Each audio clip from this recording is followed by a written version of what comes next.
Emmanuel Beignet est venu s'expliquer ce jeudi devant les députés. Le PDG de Lactalis s'est vu reprocher de rejeter une partie de la responsabilité du scandale sur le laboratoire d'analyse. Le rapport sur l'affaire du lait contaminé est attendu en juillet. Cette fois-ci, il n'aura pas fait faux bond. Après avoir séché une audition au Sénat fin janvier, le PDG de Lactalis, Emmanuel Beignet, s'est présenté ce jeudi devant la commission d'enquête parlementaire créée après le scandale du lait contaminé. Des lots de lait en poudre avaient rendu plusieurs bébés malades et conduit au rappel de millions de produits fin 2017.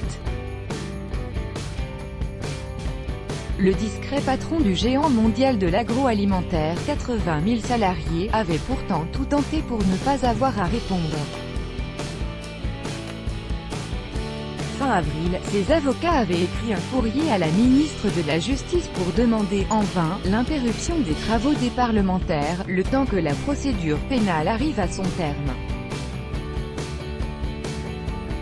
La manœuvre n'a pas manqué d'agacer les députés. Nous sommes extrêmement contrariés que vous essayiez de torpiller la commission par tous les moyens possibles, a souligné Christian Hutin, Nouvelle Gauche.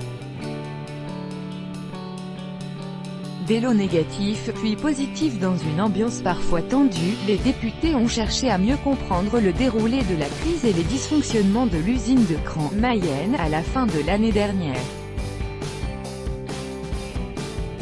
Emmanuel Beignet s'est plié à l'exercice, le nez souvent rivé sur ses fiches.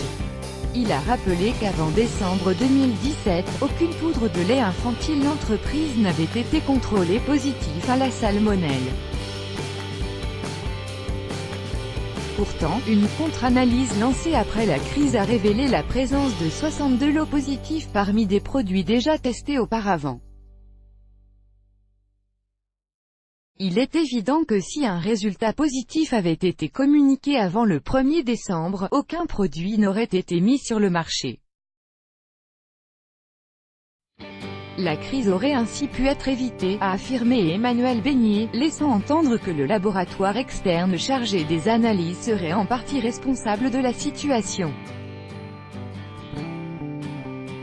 Un sous-entendu peu apprécié par les députés, vous fabriquez des produits, ce sont vos produits, c'est votre responsabilité, tonne le rapporteur LREM Grégory Besson-Moreau.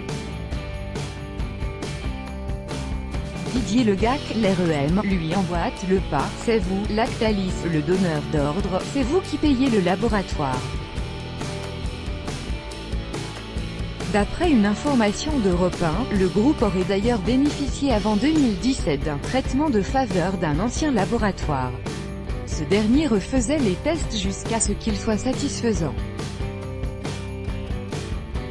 Lactalis, la discrétion avant tout. Malgré ses questions et ses critiques, Emmanuel Beignet n'a jamais élevé la voix pendant ces 2 heures d'audition.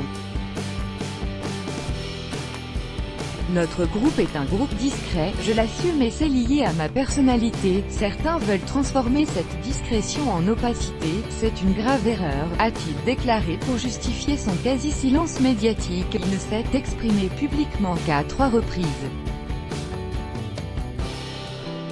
Les députés de la commission d'enquête doivent maintenant auditionner plusieurs ministres la semaine prochaine, avant de rendre leurs conclusions et leurs préconisations dans le courant du mois de juillet. La proposition de loi issue du rapport pourrait notamment demander un renforcement du rôle des laboratoires publics, indépendants de l'industrie agroalimentaire, et une amélioration des procédures d'alerte en cas de contamination d'une usine à la salmonelle.